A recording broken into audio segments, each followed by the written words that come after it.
Hello everyone, this is Jyoti, your favourite educator, the teacher of English and psychology. Guys, मैं आपको अपने YouTube channel JN learning academy के through आपको 2 session पढ़ा चुकी हूँ सब्जेक्ट वर्ब अग्रीमेंट से जुड़े हुए। एक आपका जुड़ा हुआ था बिल्कुल बेसिक पार्ट और सेकंड था आपका 1 to रूल नंबर 5। आज हम बात करेंगे रूल नंबर 6 की। स्टार्ट करेंगे रूल नंबर 6। रूल नंबर 6 के लिए आज मैं चर्चा करने वाली हूं आपके साथ कंजंक्शन एंड की। बहुत ही सिंपल सा रूल है कि जब भी 2 नाउन या फिर 2 सब्जेक्ट कंजंक्शन एंड से जुड़े हों, जैसे देखिएगा, अगर मैंने जोड़ दिया राम एंड श्याम, अगर मैंने जोड़ दिया राम एंड श्याम, इसी तरीके से मैंने जोड़ दिया टेबल एंड चेयर, ठीक है, इसी तरीके से मैंने जोड़ दिया सीता एंड अरे क्या हो गया है, सीता एंड गीता। तो आप देख रहे हो कि 2 सब्जेक्ट जुड़े हुए हैं एंड से। अब ये अगर 2 सब्जेक्ट एंड से जुड़े होंगे तो यहां पर जो वर्ब की फॉर्म होगी वो पूरी तरीके से क्या यूज होनी चाहिए, प्लूरल। अगर मेन वर्ब है तो एस और ईएस नहीं लगाना है, बहुत पहले सेशन में मैंने आपको बेसिक क्लियर किया था।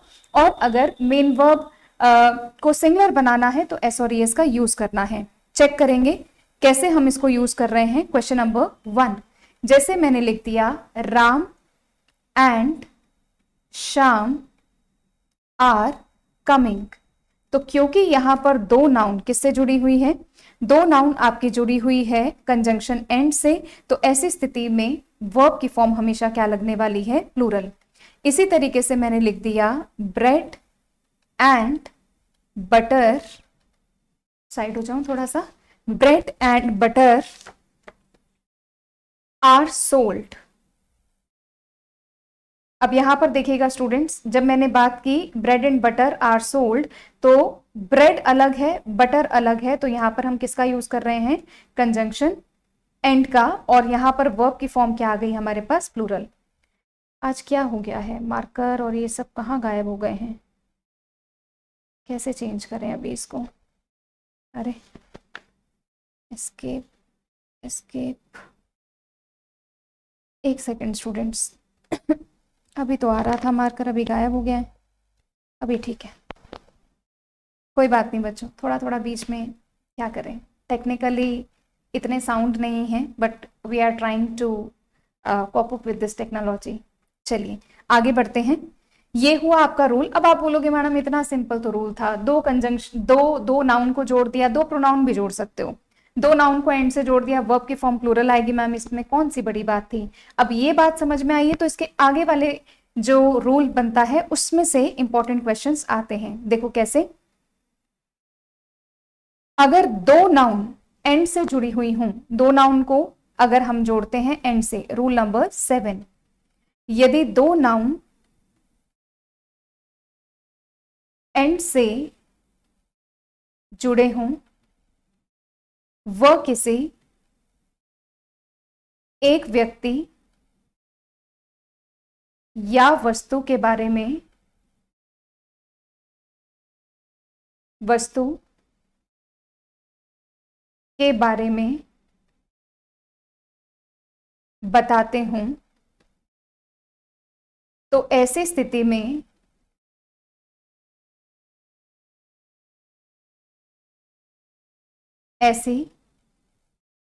में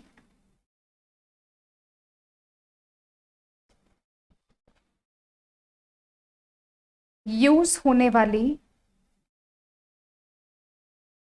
वर्ब सिंगुलर होगी। स्टूडेंट्स, आप इसको क्या बोल सकते हो, जब 2 नाउन एंड से जुड़ी हो, या फिर आप बोल सकते हो फ्रेज भी बोल सकते हो। अब इसके लिए आप देखो क्या क्या हो सकता है इसमें, समझो, इसको फ्रेज की तरह भी ट्रीट किया जाता है। कुछ कुछ जो बुक्स हैं वो इसको कहती है कि एक फ्रेज की तरह प्रयुक्त हो। जैसे कैसे एक फ्रेज की तरह प्रयुक्त हो, जरा देखते हैं। जैसे हमने एक कहावत सुनी है, slow and steady, slow and steady, ठीक है, यानी कि धीरे धीरे और लगातार किया गया प्रयास, स्लो एंड स्टेडी। तो आपने कहावत क्या सुनी है, wins the race, slow and steady wins the race. अब यहां पर स्लो एंड स्टेडी, हम सचमुच किसी रेस में नहीं भाग रहे हैं। तात्पर्य क्या है इस फ्रेज का, कि धीरे और निरंतर किया गया प्रयास हमेशा हमें सक्सेसफुल बनाता है, विजेता बनाता है। तो स्लो एंड स्टेडी दो अलग अलग नाउन हैं, लेकिन ये किसी एक चीज को रिप्रेजेंट कर रहे हैं, तो आपका आंसर जो बनेगा वो सिंगुलर में बनेगा, आपकी जो वर्ब बनेगी वो बनेगी सिंगुलर। तो मेन वर्ब को सिंगुलर बनाने के लिए विंस लगा दिया। देखो और फ्रेजेस कैसे हो सकती हैं, आपने बहुत बार कई क्वेश्चंस में देखा होगा। ये हो गया आपका क्वेश्चन नंबर 1। आज मार्कर को कुछ हो गया है क्या? आई थिंक कुछ तो प्रॉब्लम हो रही है, मैं आइडेंटिफाई नहीं कर पा रही हूँ, बट स्टिल क्वेश्चन तो बीच में नहीं रोकूंगी, लेट मी ट्राई। ठीक है, इसी तरीके से मैंने लिख दिया sum and substances, sum and substance. अब बच्चों ये सम एंड सब्सटेंस क्या होता है? निचोड़ बोलते हैं इसको। ठीक है, इसी तरीके से मैंने क्या लिख दिया, mind and soul, mind and soul, ये भी एक तरीके की फ्रेज है, माइंड एंड सोल। और ये इसका मतलब क्या होता है? दिलो दिमाग, दिलो दिमाग। ठीक है, इसी तरीके से मैंने क्या लिख दिया क्वेश्चन नंबर 4 में, पीस एंड प्रोस्पेरिटी या फिर peace and harmony, peace and harmony. बच्चों आज तो काफी दिक्कत आ रही है लिखने में, चलिए देखते हैं थोड़ा सा। Peace and harmony. अब स्टूडेंट्स ये क्या किसकी तरह काम कर रहे हैं? एक फ्रेज की तरह काम कर रहे हैं। टाइम एंड टाइड्स, है ना, slow and steady, sum and substance, mind and soul, peace and harmony. Peace and prosperity भी लिख सकते हो। इसी तरीके से आपने बहुत बार क्वेश्चंस देखा होगा, पावर एंड इन्फ्लुएंस। एक बार देख लें, नंबर 5 है ये, है ना, नंबर 5, पावर एंड इन्फ्लुएंस। इस तरीके से आपको ये फ्रेजेस देखने को मिल सकती हैं, पावर एंड इन्फ्लुएंस। और क्या हो सकता है भाई? Horse and carriage, heart and soul, culture and tradition, culture and tradition. ठीक है, एटसेट्रा। तो इस तरीके से एक फ्रेज की तरह जब ये प्रयुक्त होता है, early to bed early to rise makes a man healthy wealthy and wise, तो इस तरीके से जो ये फ्रेज फॉर्म में आता है आपके पास, जो भी फ्रेज फॉर्म में आता है उसके लिए हम किसका यूज करते हैं? सिंगुलर का यूज करते हैं। चेक करेंगे क्वेश्चन नंबर 1। क्वेश्चन नंबर 1 देखेंगे, जैसे मैंने लिखा bread and butter, bread and butter is a good breakfast, is a good breakfast, bread and butter is a good breakfast। अब देखो ब्रेड है और बटर है। अब यहां पर पहले वाले क्वेश्चन में आर लगाया मैंने, इस वाले क्वेश्चन में मैंने इज लगाया, तो आपको ये रटना नहीं है। Bread and butter is a good breakfast, तो यानी कि जो ब्रेड और बटर है वो एक अच्छा ब्रेकफास्ट है। तो दोनों नाउन मिलाकर के किसको रिप्रेजेंट कर रही हैं? एक सिंगुलर, एक मतलब कि ब्रेकफास्ट को रिप्रेजेंट कर रही हैं, इसीलिए आपके साथ यूज होने वाली वर्ब क्या आएगी? सिंगुलर आएगी। देखते हैं क्वेश्चन नंबर 2। क्वेश्चन नंबर 2 में देखेंगे, जैसे मैंने लिखा the sum and substances, the sum and substances, the sum and substance of the passage is as follows। अब देखो बच्चों, sum and substance, sum and substance क्या होता है भाई? निचोड़। द सम एंड सब्सटेंस इसका मतलब होता है निचोड़। तो इस जो पैसेज का निचोड़ है वो कुछ इस प्रकार है। तो यहाँ पर सम और सब्सटेंस एक फ्रेज की तरह यूज हुआ है, इसलिए यूज होने वाली वर्ब चेक करिएगा, सिंगुलर यूज करी है हमने। यूज होने वाली वर्ब कैसी है? सिंगुलर है। ठीक है, तो the sum and substance of the passage is as follows. आगे बढ़ते हैं और क्वेश्चन देखते हैं बच्चों। ज्यादा से ज्यादा जब हम एग्जाम्पल पढ़ते हैं तो हमारी जो क्वेश्चंस की क्लैरिटी है वो बढ़ती है, हमारा जो रूल हम समझते हैं वो इजीली हम समझ पाते हैं। देखेंगे peace and harmony, peace and harmony leads to prosperity, leads and harmony, sorry, peace and harmony leads to prosperity।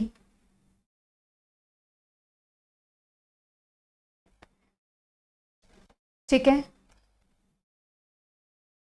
यहां देखिएगा students, peace and harmony lead नहीं है, लीड्स है। देखा आपने, मेन वर्ब को भी सिंगुलर बनाना होता है, तो मेन वर्ब को सिंगुलर बनाने के लिए आप एस और ईएस का यूज करते हो। तो peace and harmony leads to prosperity. Question number 4, question number 4 देखेंगे भाई। Early to bed, early to, sorry बच्चों,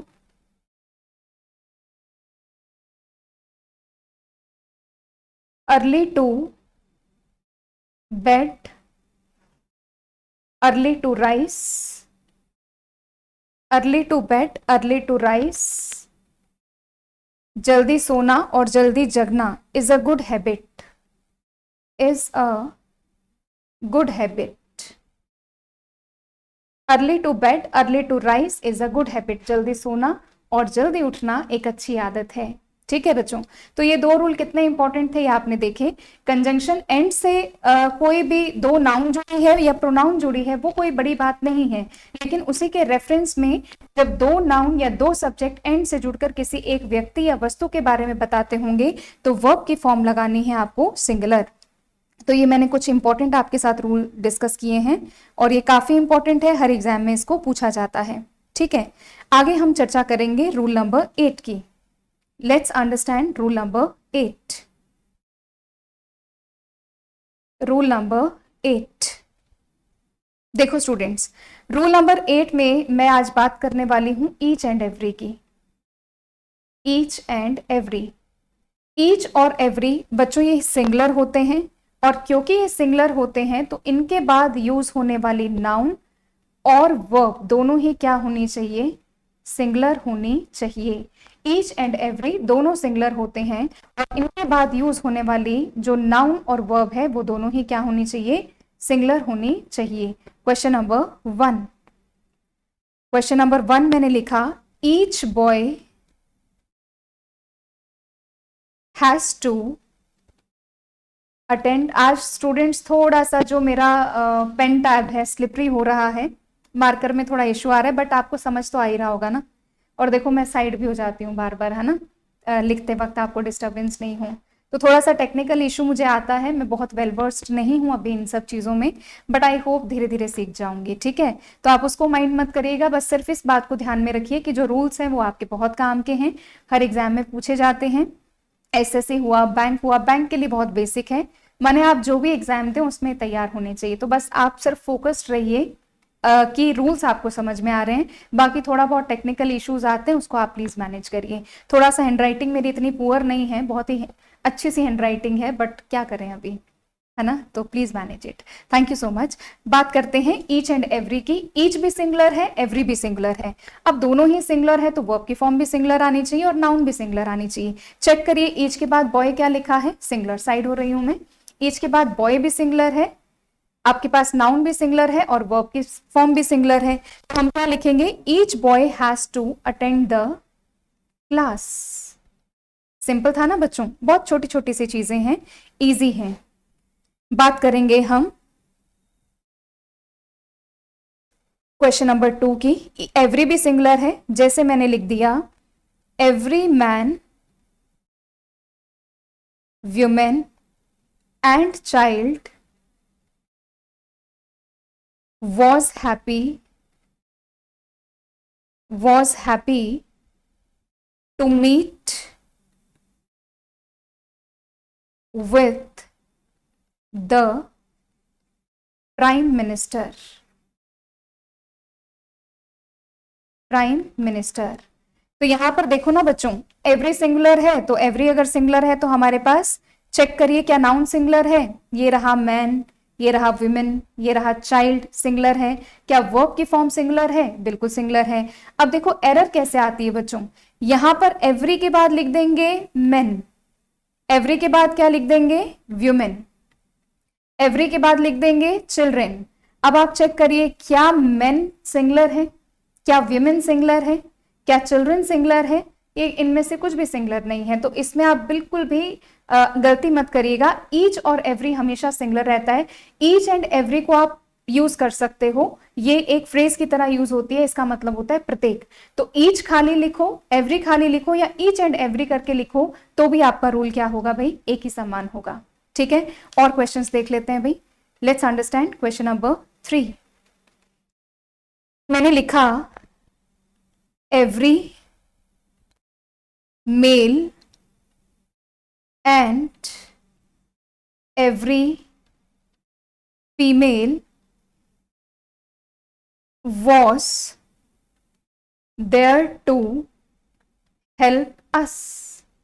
अब यहां पर देखिएगा स्टूडेंट्स, हमने क्या लिख दिया, एवरी के बाद मेल, एवरी के बाद मेल और एवरी के बाद फीमेल। चेक करो सिंगुलर है ना, मेल भी सिंगुलर है, फीमेल भी सिंगुलर है और यहां पर वॉज भी सिंगुलर है, तो इस तरीके से क्वेश्चन राइट है। तो इस प्रकार से स्टूडेंट्स एग्जामिनर कंजंक्शन एंड से जुड़े हुए रूल देता है और इसके साथ साथ each and every. I hope आपको समझ में आया होगा। तो आज थर्ड पार्ट में मैंने केवल आपको तीन ही रूल बताए हैं, इन तीनों को आप पक्का कर लीजिए। पार्ट फोर्थ में आगे के कुछ रूल्स पढ़ेंगे। सेशन थोड़े छोटे छोटे बना रही हूं क्योंकि बहुत बड़े सेशंस बच्चे ना पसंद नहीं करते, उन्हीं का फीडबैक आता है मैडम सेशन छोटे छोटे बनाया करो। तो ठीक है भाई, जैसी डिमांड है वैसा ही पूरा कर देते हैं। तो आज के सेशन में हमने पढ़े हैं 3 रूल। पहला पढ़ा है कंजंक्शन एंड, उसके बाद वापस कंजंक्शन एंड जब भी कोई 2 सब्जेक्ट या 2 नाउन या फिर 2 प्रोनाउन आपस में जोड़कर किसी एक चीज को रिप्रेजेंट करते हैं उसको फ्रेज भी बोलते हैं। कुछ मैंने आपको फ्रेजेस लिखवा दी हैं, आई होप कि इन्हीं में से आपके क्वेश्चंस बन जाएंगे। और हमने लास्ट रूल पढ़ा है ईच एंड एवरी का। ईच एंड एवरी भी यूज कर सकते हो, ईच भी यूज कर सकते हो, एवरी भी यूज कर सकते हो। मिलते हैं नेक्स्ट सेशन में सब्जेक्ट वर्ब अग्रीमेंट के पार्ट 4 में और वहां हम स्टार्ट करेंगे रूल नंबर 9 से। शुक्रिया, थैंक यू सो मच।